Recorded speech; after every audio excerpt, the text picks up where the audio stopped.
Praise the Lord. I bring greetings to you in the holy name of Jesus Christ, the mighty God. Our Lord is very gracious, compassionate, full of mercy, slow to anger. And those who trust on Him, He will never leave them. He will never forsake them. Such a great God is our God. As you listen to my message today, I hope and pray that Lord would touch your heart and my message would help you to trust on God more. We'll have a word of prayer. Heavenly Father, we want to praise you and thank you for all the bountiful blessings. In a special way, Heavenly Father, all those sisters and brothers who are very faithfully listening to our messages online, I pray that you would touch them, bless them, and grant them good health, happiness, peace of mind, and a long span of life, and protect every one of us from this deadly coronavirus. In Jesus' holy name I pray. Amen. Today, I'm going to speak to you about God's judgment on an evil king, Ahaziah. God's judgment, God's divine judgment on an evil king, Ahaziah. After death of King Ahab, Ahaziah became the king.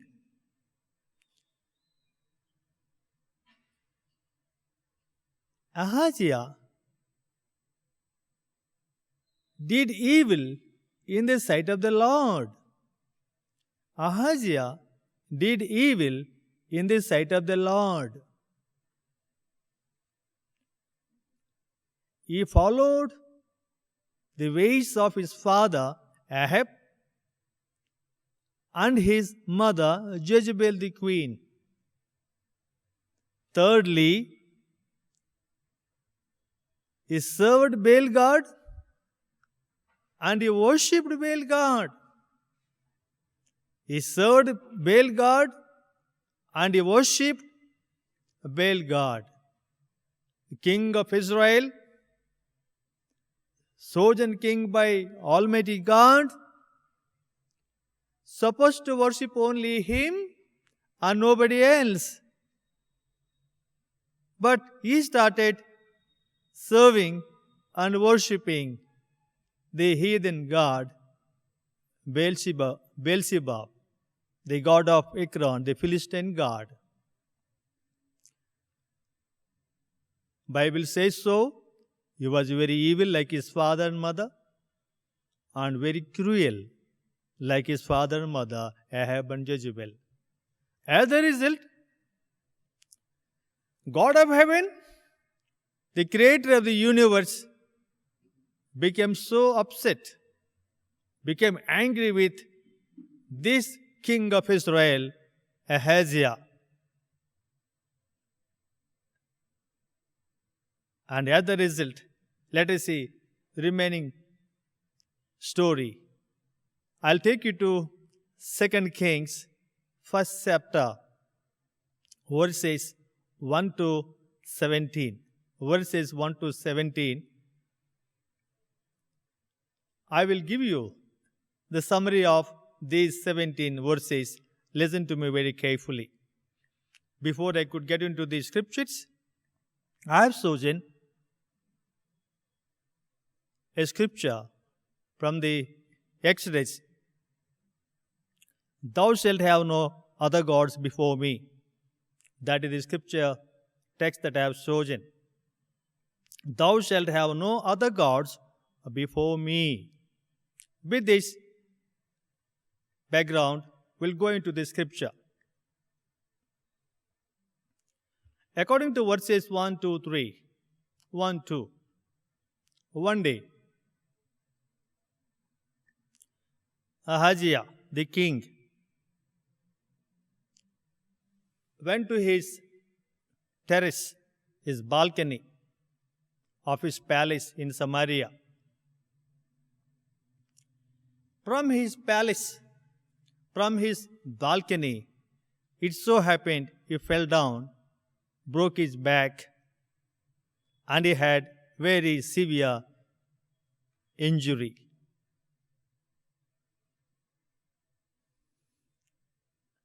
Now, this chosen king, instead of seeking the guidance from the Almighty God, the God of Israel, who brought children of Israelites from the land of Egypt to the promised land, this king called his messengers, and he sent his messengers to Beelzebub, that means the Baal god, the god of Ekron, the god of Philistines, to go and consult whether he would die, whether he would be alive, or whether he would be recovered, or he would die.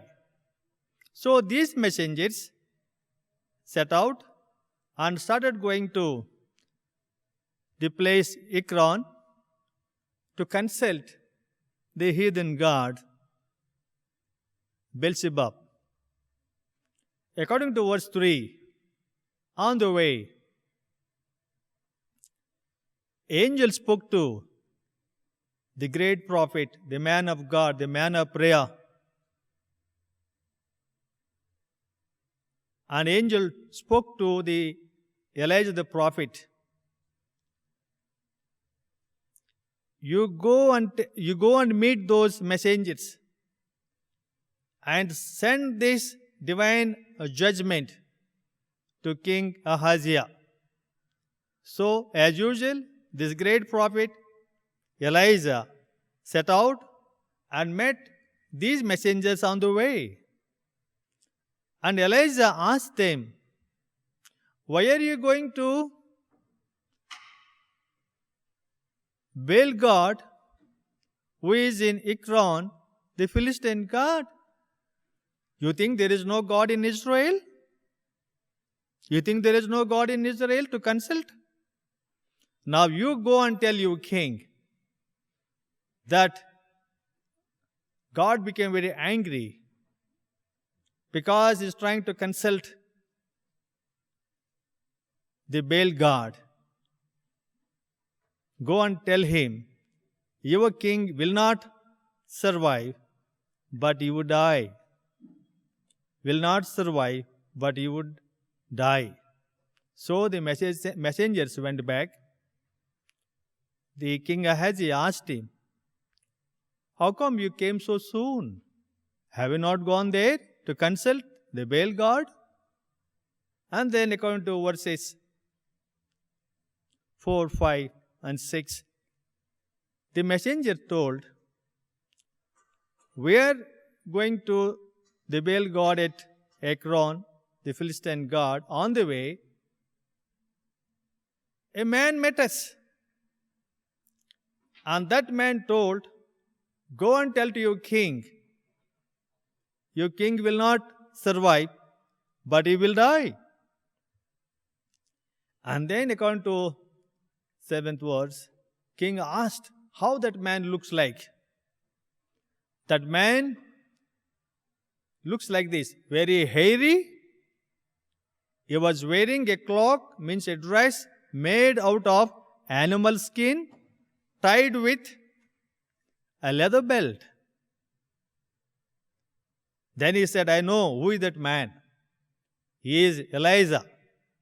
He troubled my father, he troubled my mother, and he is also troubling me now."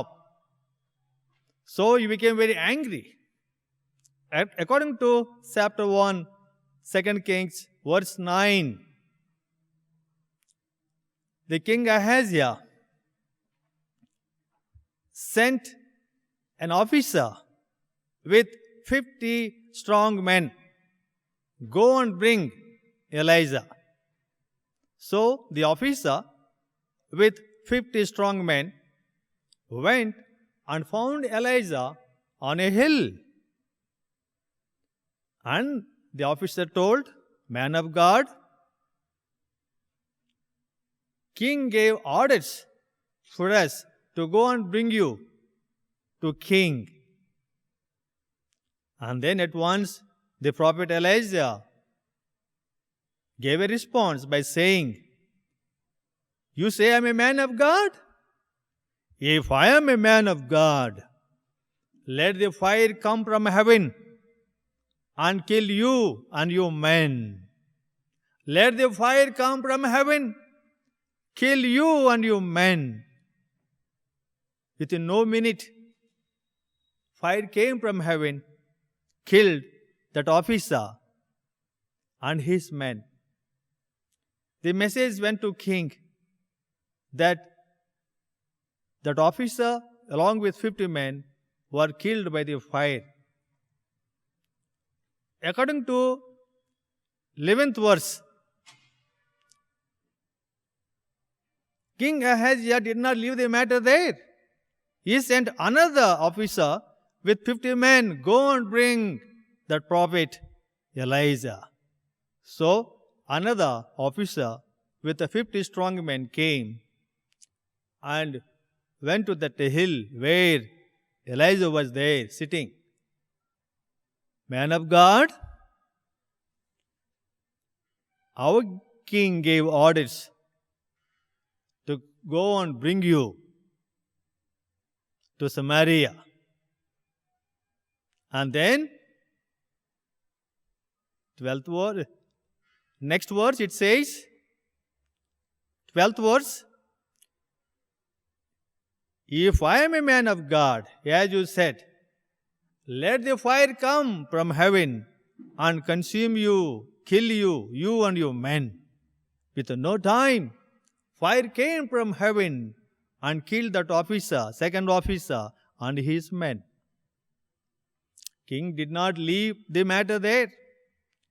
King Ahaziah sent another officer, strong officer, with another 50 men, "Go and bring Elijah." So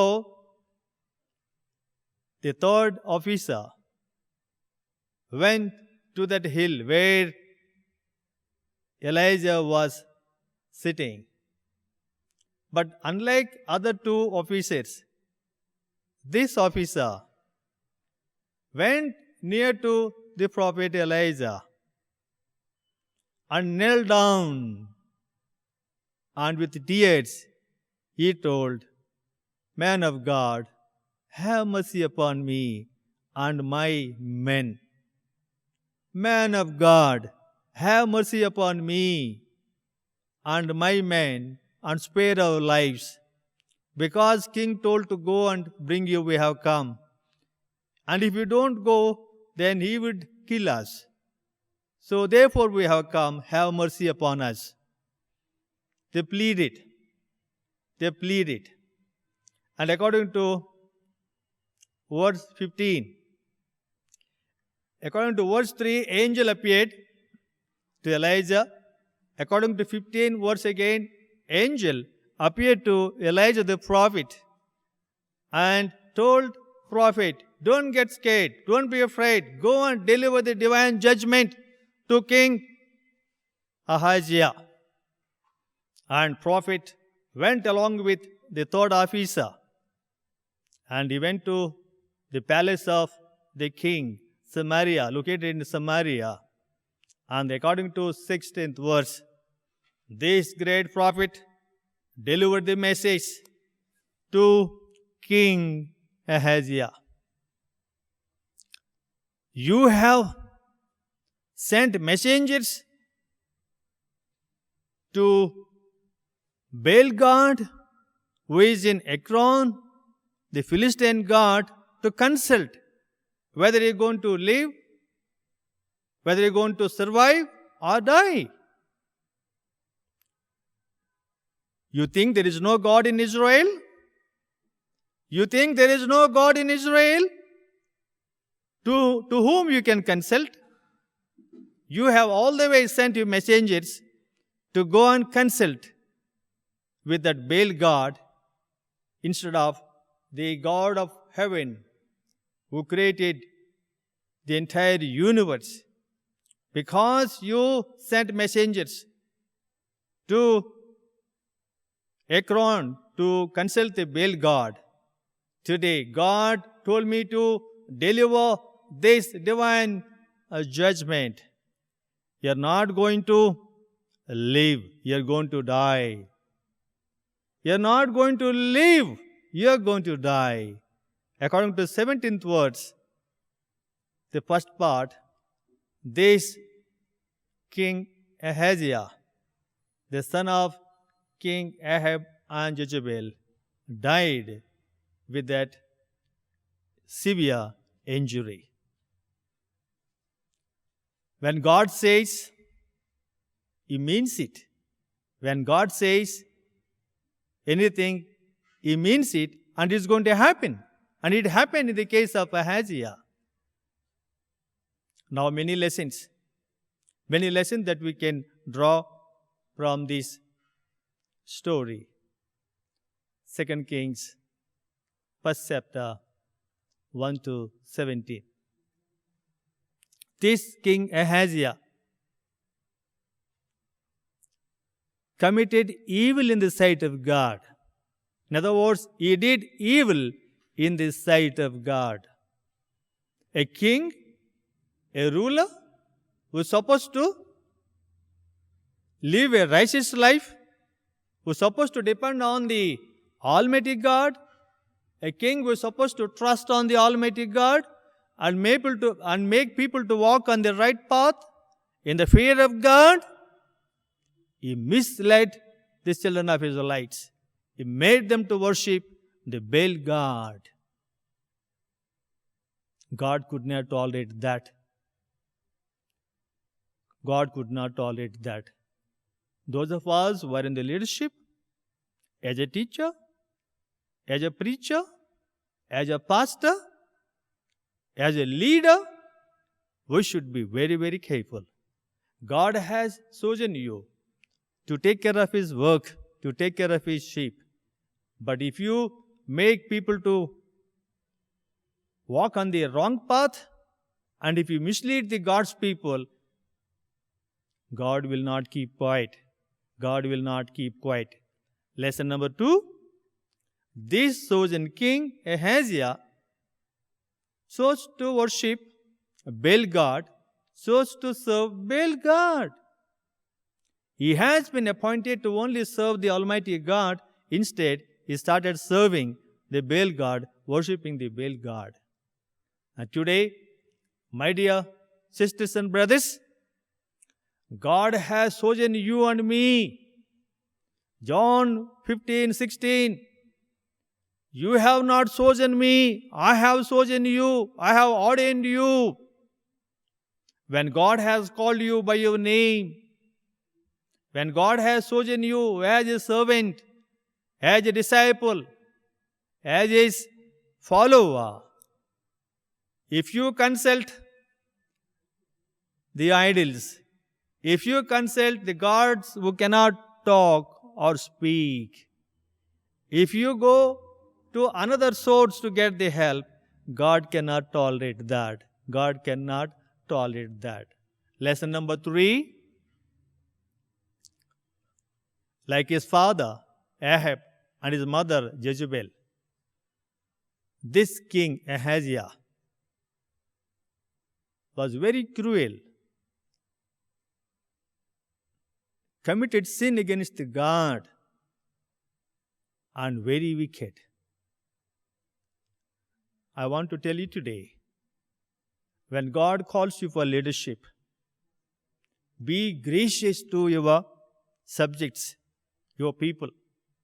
Whether it is a small responsibility or bigger responsibility, you be very, very gracious. Whatever the responsibility that you have, you help others, but don't be cruel Don't be with a wicked heart. And if you do so like this, you will not receive any blessings from the Almighty. You will not receive any blessings from the Almighty. My dear brothers and sisters, another lesson we can learn from here. Exodus 23. Thou shalt have no other gods before me. Thou shalt have no other gods before me. Our God is a jealous God. Our God is a powerful God. He cannot tolerate you and me worshipping any idol. He cannot tolerate you and me worshipping any other God except the Lord of the universe. Except the Lord of the universe. Our God is a great God. A God who created the universe. Our God who created the entire human beings. We are supposed to be loyal and faithful to Him. We are supposed to be loyal and faithful to Him.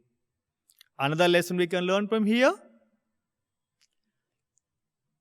Ahaziah witnessed when the first officer went with 50 men, all of them have been killed by fire from heaven. He did not learn any lesson. And again he sent second officer with another 50 strong men. Even those 50 men and the officer were also consumed by fire from heaven. Again he did not learn any lesson. At least now the king would have learned some lesson. He could have repented. He could have asked God to forgive him and his sins. But he did not. Again he sent the third officer. At least this officer repented. Went to the prophet Elijah, knelt down, and he pleaded, "Man of God, have mercy upon me and my man. Man of God, have mercy upon me and my man. Spare our lives. Be gracious to us. Spare our lives. Be gracious to us." Here, the man of God did not kill a third officer and his men because they repented and they pleaded the servant of God to spare their lives. Many times we act very arrogant, we act very wicked way, cruel way in dealing with others, not knowing somebody is there in heaven watching you and me. Anything unknown to God?